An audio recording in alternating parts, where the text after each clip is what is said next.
Monsieur le Président, Mesdames les ministres, chers collègues, cela faisait longtemps que nous n'avions pas observé une telle convergence des luttes dans cet hémicycle et je m'en réjouis, tout comme je me réjouirais si le Mercosur était rejeté à l'unanimité par l'Assemblée nationale à l'issue du vote.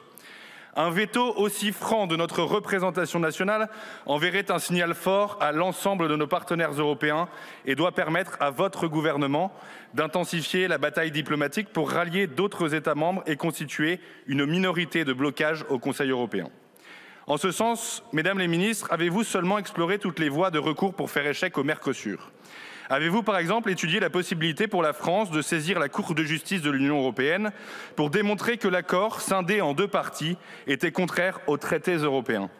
Avez-vous travaillé sur la possibilité de déposer au nom de la France, conformément à l'article 263 du TFUE, un recours en annulation contre le nouveau mandat de la Commission prévoyant la scission de l'accord ? J'attends vraiment, Mesdames les ministres, que vous répondiez à ces questions. Chers collègues, permettez-moi à présent de souligner les vertus thérapeutiques du débat sur le Mercosur. Comment un tel accord de libre-échange a-t-il pu faire taire le réquisitoire de l'écologie punitive de l'extrême gauche contre la France agricole ?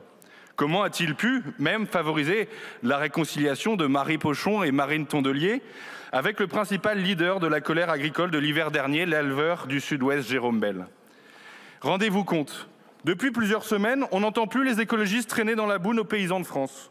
On ne les entend plus stigmatiser nos éleveurs, accuser nos agriculteurs d'être des pollueurs, voire pire, des empoisonneurs.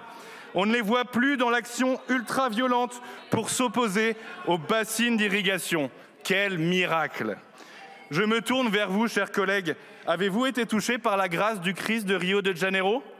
Avez-vous enfin pris conscience que la décroissance agricole que vous avez soutenue joue à la fois contre la cause du climat et contre nos capacités à défendre le modèle agricole le plus respectueux de l'environnement au monde ? Si j'ose cette interpellation, chers collègues, c'est parce que le Mercosur n'est pas le premier clou planté dans le cercueil de la ferme France. Il n'est pas la cause, mais bien la conséquence des renoncements des gouvernements successifs à défendre notre autonomie alimentaire.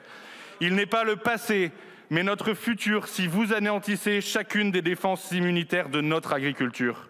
Si votre idéologie socialiste nie aux paysans de France le droit de vivre et de prospérer grâce aux fruits de leur travail, sans être accablés par l'ivresse fiscale et normative. Oui, le Mercosur peut devenir une triste réalité dans les assiettes de nos enfants si nous ne sommes plus capables de produire une alimentation de qualité pour nourrir les Français. Et vous aurez alors beau combattre les accords de libre-échange, comme les Don Quichotte de l'écologie que vous êtes, ces derniers finiront par s'imposer, car la faim de nos paysans sonnera la fin FAIM du peuple français. Chers collègues, chez moi dans l'Aisne, alors que la récolte de betteraves sucrières est morose, alors que nos planteurs continuent de subir l'importation de milliers de tonnes de sucre en provenance d'Ukraine, produits dans des conditions environnementales déplorables, vous en France, par l'entremise de votre collègue, la députée Delphine Batho, vous n'avez rien trouvé de mieux que de déposer une énième proposition de loi pour interdire définitivement les néonicotinoïdes qui permettent pourtant de protéger les cultures de betteraves contre la jaunisse et ainsi d'éviter une baisse de rendement de 40%. À travers cet exemple concret, si demain vos délires agricides devenaient une réalité, alors oui, la France serait dépendante de l'étranger pour l'importation de sucre, un aliment pourtant essentiel à notre alimentation quotidienne. Alors oui, nous pleurerions la destruction des milliers d'emplois et la fermeture de sucreries, comme c'est déjà le cas chez mes voisins dans le Nord, dans le Cambrésis.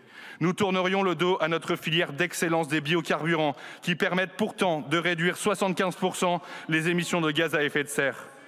Votre idéologie conduirait donc à un désastre agricole, à un désastre social et bien sûr à un désastre environnemental. Au fond, quelle est la crainte de l'agrobusiness brésilien, canadien ou ukrainien ? En fait, c'est voir les écologistes et leurs amis d'extrême gauche arriver aux affaires pour faire chuter la production agricole et transformer la France en un biocop géant. Pas du tout, ils s'en frotteraient les mains en réalité.